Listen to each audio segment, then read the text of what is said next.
자, 종교개혁 당시의 세상은 국가교회 세상이었어요. 국가교회는 영어로 이야기하면 스테이트 처치예요. 국가가 주도하는 국교가 있었다는 거예요. 국교. 반대로 중세 1100년, 1200년 때에는 교회 국가라고 그래요. 교회가 국가를 주도했어요. 말 그대로 교황 밑에 황제들이 다 들어가는 이런 시스템이었어요. 그거는 처치 스테이트예요. 처치가, 교회가 국가를 주도하는 그런 때가 있었고, 이게 나중에 이제 교황권이 약해지면서 그러면서 국가교회, 스테이트 처치가 이제 된 겁니다. 그래서 어거스틴 이후에 전 유럽은 카톨릭 교회가 이제 장악을 해서 무려 1100년 이상 모든 국가에 국교를 지정을 해준 거예요. 그 국교. 다른 자유는 없는 거예요. 자, 그래서 한번 저 그림을 가서 보면 이 그림이 종교개혁 당시에 유럽 이야기하는 거예요. 다른 나라 할 것도 없어요. 중국이나 이슬람 이런 건 얘기할 것도 없고 그냥 100% 다 신정국가, 국가교회. 우리나라 같으면 조선시대, 고려시대 다 국가교회 하는 거기 때문에 다른 데는 얘기할 필요 없고, 그나마 그래도 기독교 문명이라고 알려져 있는 저 유럽을 이제 가서 보면 여러분 참으로 아이러니하게도 15세기, 16세기 종교개혁이 일어날 때 저 모든 나라들에 다 국교가 있었던 거예요. 국교. 먼저 포르투갈, 저 밑에 가서 보면 포르투갈, 그 다음에 스페인, 그 다음에 이탈리아. 제가 색을 잘 뭐라고 살색 같은 거 이렇게 표현되어 있는 게 그게 카톨릭 교회예요. 여기는 카톨릭 아니면 살아남을 수가 없어요. 태어나면서 죽을 때까지 카톨릭 교인이래야만 그 나라의 시민이 돼서 그래서 교육도 받을 수 있고 일도 할 수 있고 이렇게 되는 거예요. 국가교회가. 그 다음에 저 오른쪽에 가면 저 보라색으로 되어 있는 저 부분이 있는데, 보라색인가 아니면 그 옆인가요? 제가 지금 그림은 보이지 않는데 거기는 정교회예요. 그리스 정교회, 러시아 정교회 아시죠? 그냥 태어나면 거기는 무조건 정교회 하는 거예요. 그거 외에 다른 건 허용이 안 됩니다.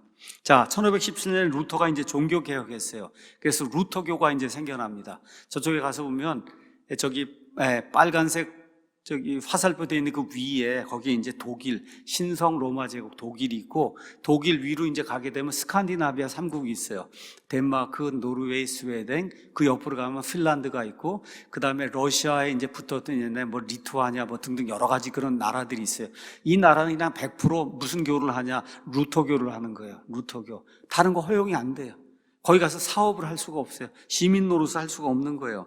1534년에 여러분 아는 것처럼 영국에서는 헨리 8세가 다른 여자하고 이제 결혼해야 되겠으니까 이 왕비하고 이혼을 해야 되겠다고 로마 교황청에 신청했더니 안 된다 그래요. 안 돼? 그러면 이제부터 내가 이 나라의 국왕이 이 나라의 종교의 수장이 되겠다. 수장령을 발표해갖고 뭘 만들었어요? 앵글리칸 처치, 영국 국교회를 만들었어요. 그때부터 영국은 오직 뭐만 해야 되냐? 영국 국교회만 믿어야 되는 거예요. 영국 국교회 외에는 다 쫓겨날 수밖에 없어요. 추방당하는 거예요. 자, 이렇게 이제 되고 1560년에는 영국 바로 위에 스코틀랜드가 있어요. 이 스코틀랜드에서는 누가 이 국교를 만들었냐? 존 낙스라고 한 사람이 제네바에 가서 그래서 칼빈의 이런 교리들을 배우고 배자약에서 이런 걸 배우고 스코틀랜드에 그걸 도입을 해서 스코틀랜드는 오직 장로교회만 해야 되는 거예요. 장로교회. 자, 거기 가서 제가 빨간색으로 써놨는데 이건 스위스예요. 스위스의 존 켈빈이라는 사람이 나오는데, 켈빈은 제네바에서 오직 뭐만 해야 돼요? 켈빈주의, 개혁주의만 해야 되는 거. 이거 외에 다른 거 허용이 안 돼요. 여러분 이게 이해가 돼요, 여러분? 국가가 우리 대한민국 같으면 넌 불교만 해야지 딴 건 안 된다. 일본 같으면 넌 기독교만 해야지 그건 안 된다.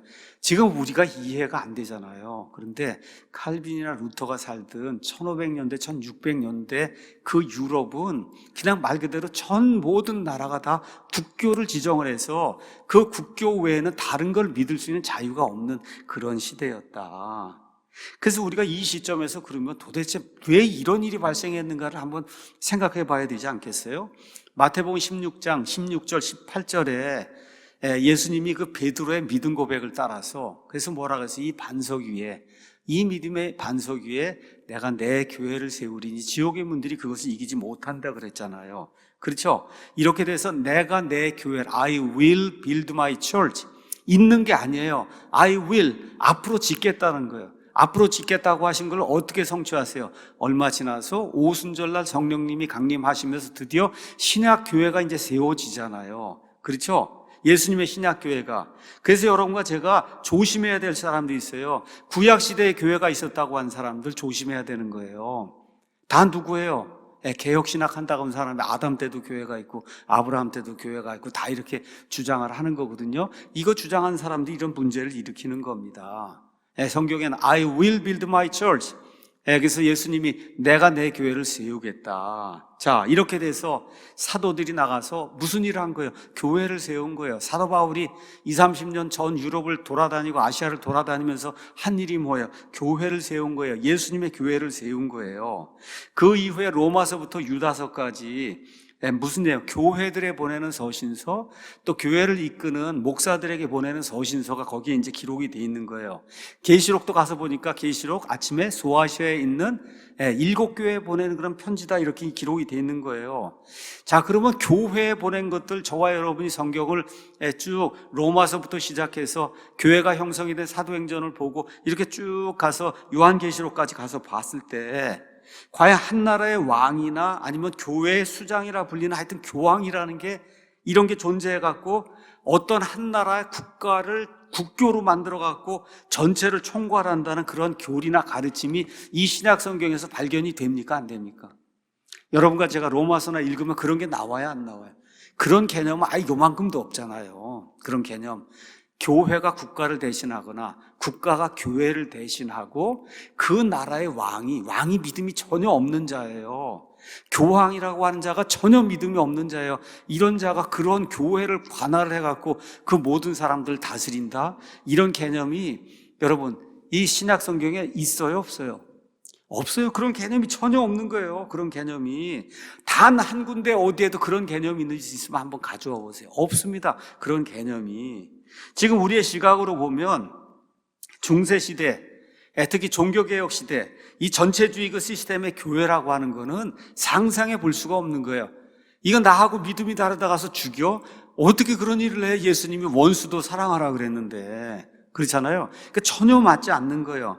국가의 수장이나 아니면 교회의 수장이 한 나라의 그 국교를 지정해서 그것대로 믿지 않으면 처형하고 내쫓는다? 이런 개념이 어디 신약 성경 어디에 있어요? 없단 말이에요. 어거스틴이 성경을 영해해서 이런 제도에 이제 근간을 마련했는데 그 어거스틴 역시 황제가 다스리는 국가교회 밑에 사는 거예요. 그럼 어거스틴이 언제 사람이냐? 4세기 중반에서 5세기 후반에 살았던 사람인데 이 사람이 살던 시대에 이미 황제가 그런 일을 했단 말이에요. 그 황제에게 아첨을 하기 위해서 그런 이 근간이 되는 이런 것들이 지금 만들어 놓은 거거든요. 그러면 이미 어거스틴 시대에도 국가교회가 존재했다는 거잖아요. 국가교회가. 왕이 모든 걸 다스리는 거예요. 교회에 관련된 모든 공회나 이런 걸 누가 주재하냐? 왕이 주재하는 거예요. 왕이. 여러분 이런 게 이해가 안 되잖아요. 이해가 안 되는 그런 일이. 자, 그러면은 우리가 이 요한계시록이 언제 완성이 되냐? AD 90년경에 완성이 됩니다. AD 90년경에 완성이 돼서 어거스틴이 한 400년쯤까지 이제 400년 정도에 살았다 그러면 AD 90년부터 이 400년 되는 이 시점에 뭔가 이 전 세계 교회 역사 안에 무언가 변혁이 일어나서 레볼루션, 혁명이 일어나서 신약 성경에 전혀 기록이 되어 있지 않던 그런 일이 실행이 되는 그런 게 있었다는 거예요. AD 90년부터 그 다음에 400년 사이에 여러분이 탐정이 돼서 이제 수사를 한다고 생각을 해보세요. 이 자료를 보니까 어거스틴도 국가교회에 살았다. 사도 요한 AD 90년에 가서 거기는 없었어요, 그게. 그럼 AD 90년부터 이 400년 사이에 무언가가 변화가 생겨나서 왕이 국교를 지정하는 그런 걸로 교회가 바뀌어버렸다. 이해가 되시죠? 그런 일이 이제 발생을 한 거예요. 다시 말해, 신약 성경에 기록된 교회가 사라지고 왕이나 교황이 다스리는 그런 국가교회가 세워지는 그런 일이 AD 90년, 한번 그냥 쉽게 얘기해서 그냥 AD 100년부터 AD 400년 사이 어느 시점에 300년 안에 그런 일이 생겼다는 거예요.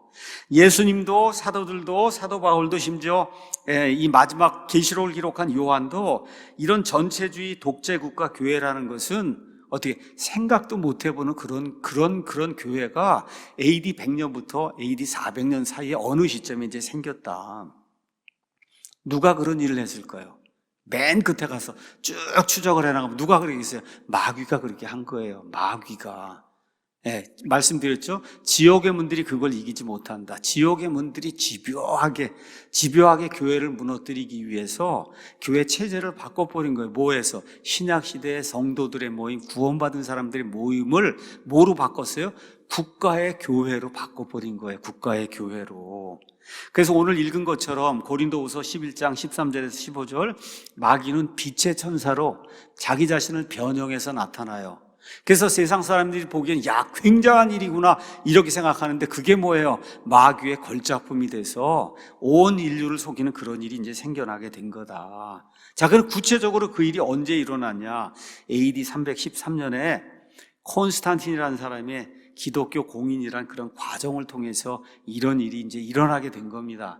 우리는 지금 그 기독교 공인 대단한 거고 뭐 그리스도인들이 자유를 얻고 이렇게 이제 해석을 하는데, 그게 잘못된 거라는 거예요. 그걸 이야기하려고 그래요. 그래서 오늘은 콘스탄틴의 기독교 공인은 마귀의 치명적인 독약이다.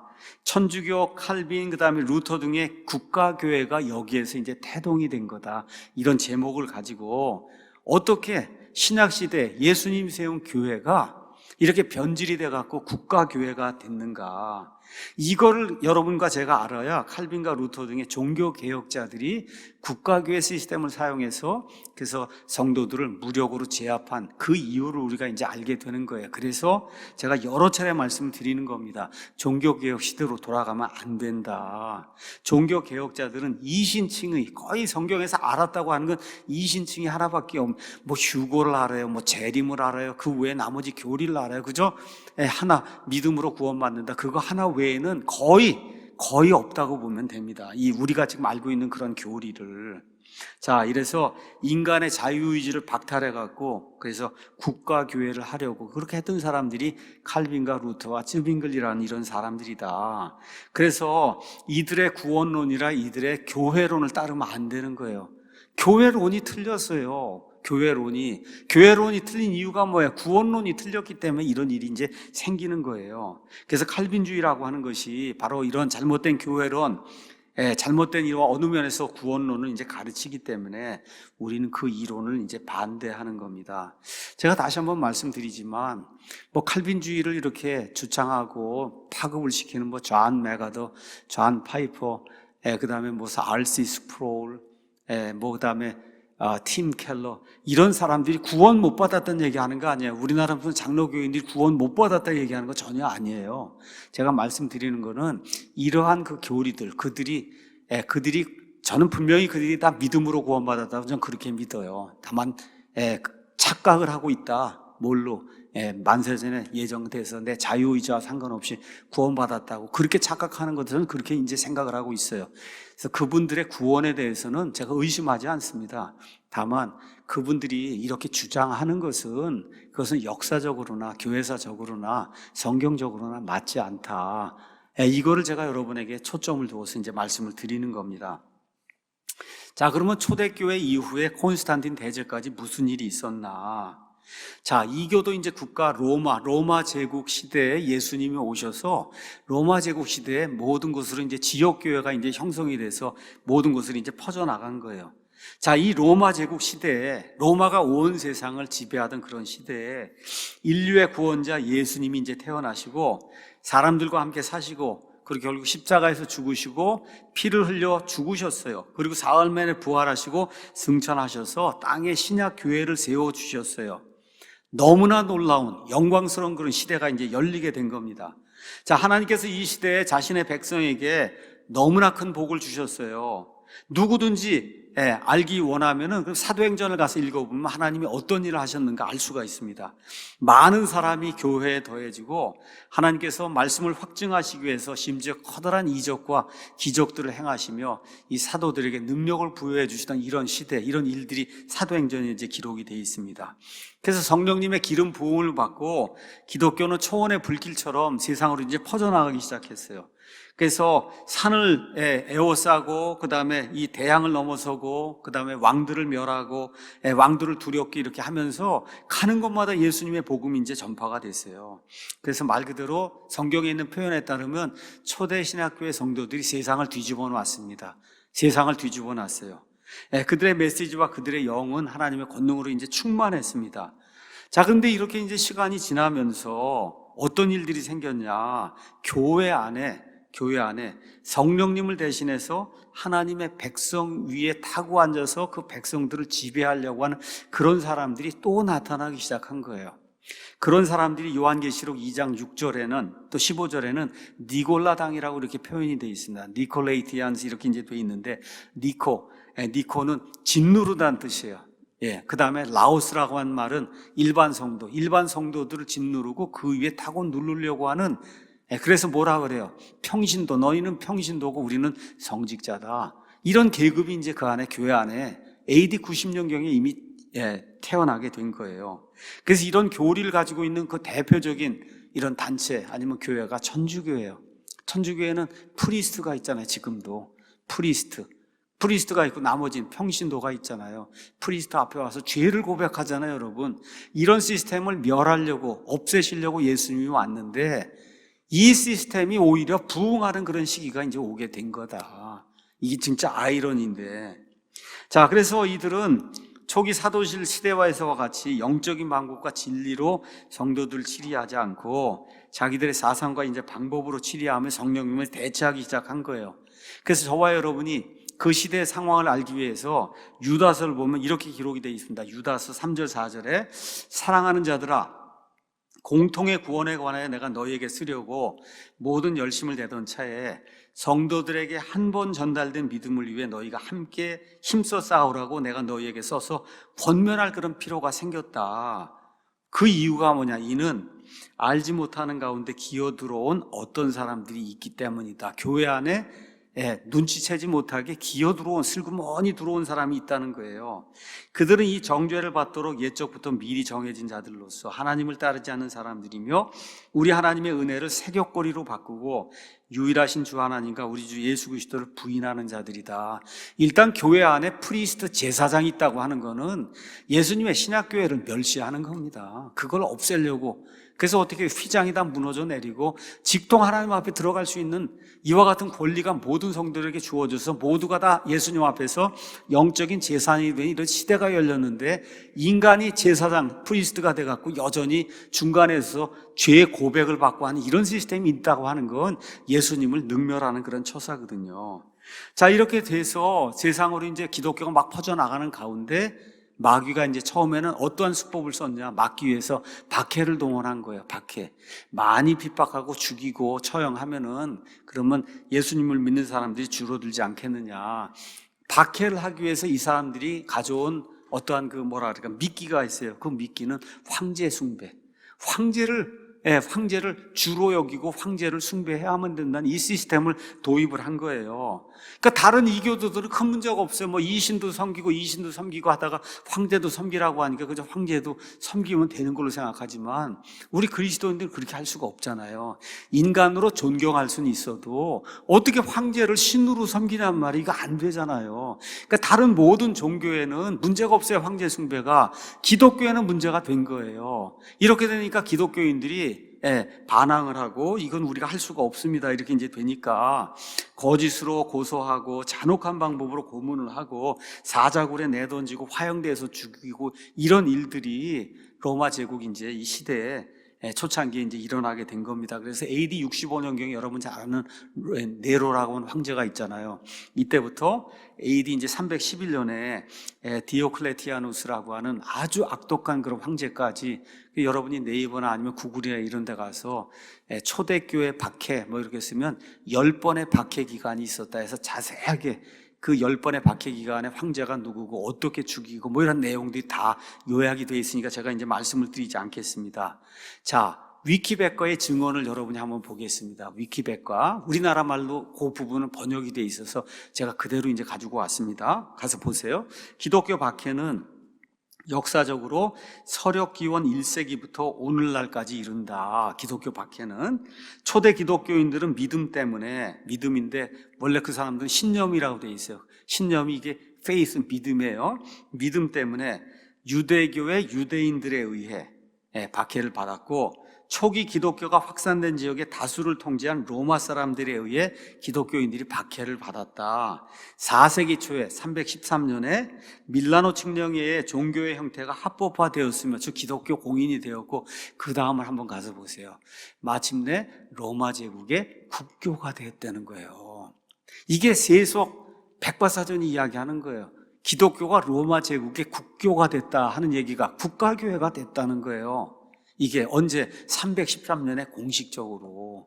여러분 이해하시겠죠? 그러니까 AD 90년경에 이 사도 바울의 이 계시록이 쓰인 그 이후부터 313년이 갈 때까지는 국가교회가 아니었는데 313년 밀라노 칙령이 되면서 로마의 국가교회로 바뀌기 시작하는 그런 일이 그때 생긴 거다. 그렇게 이제 일반 이 백과사전이 이야기하는 거예요. 자, 그러면 그게 밀라노 칙령인데 우리가 이제 이딕트 오브 밀란 이렇게 이제 이야기합니다. 이제 밀라노 칙령. 밀라노 칙령 하면 우리는 그냥 콘스탄틴 대제 하나만 생각하는데 사실 그때에는 황제가 2명이 있어요. 동쪽에 하나, 서쪽에 하나. 그래서 313년 2월에 로마 제국에 콘스탄틴 1세하고 리치니우스라고 한 사람이 밀라노에서 회담을 해요. 그리고 6월에 칙령을 발표합니다. 그러니까 두 사람이 이 이후에 콘스탄틴이 전체를 다스린 황제가 된 거예요. 근데 어쨌든 콘스탄틴이 유명하기 때문에 그냥 콘스탄틴이 밀라노 칙령을 내렸다. 이제 보통 우리가 그렇게 알고 있는 겁니다. 자, 고교생을 위한 세계사 용어 사전에 있는 내용을 제가 여러분에게 저기 가서 보니까 이딕트 오브 밀란 이렇게 이제 돼 있는데 proclaimed by Roman emperors Constantinus 뭐 이렇게 쭉 나오고 이렇게 되면서 뭐라고 써 있냐면 for Christianity를 위해서 톨러런스, 관용을 베푸는 이와 같은 칙령을 만들었다. 이렇게 이제 돼 있습니다. 근데 그리스도인들이 믿는 기독교뿐만 아니라 and other religions, 다른 종교들에도 이렇게 돼 있어요. 요거를 저와 여러분이 잘 기억을 해야 됩니다. 제가 가서 네이버를 쳤더니 네이버에 고교생을 위한 세계사 용어사전이 나오는데 아이들이 이제 고등학교 때 이 밀라노 칙령을 배우기 위해서 거기에 이렇게 기록이 돼 있는 거예요. 제가 읽어드리겠습니다. 자, 로마 제국 내에서 그리스도교의 자유를 허용한다는 내용이 이 안에 포함되어 있어서 그 박해 시대 지난 200년 동안 교회 재산을 다 몰수했거든요. 그 몰수했던 교회 재산을 모두 돌려줘라. 그 다음에 그리스도 교도를 속박하던 법률도 다 폐지를 해라. 이렇게 되면서 거기 가서 보니까 뭐라고 써있냐. 로마 제국이 그리스도교와 융합하는 방향으로 결정적인 일보를 내디뎠다는 점에서 밀라노 칙령이 대단히 역사적으로 중요한 의미를 갖는다. 뭐가 된다는 거예요? 국교가 된다는 거예요. 이제 국교가 되기 시작했다는 거예요. 국교가. 이게 대단히 많은 사람들이 그럼 자유를 얻었지 않겠냐? 맞습니다. 믿음의 자유를 얻었어요. 근데 그걸 다 끝난 게 아니에요. 이때부터 교회가 타락을 하면서 어떤 일이 생겼는가 하는 것을 저와 여러분이 이제 봐야 되는 거예요.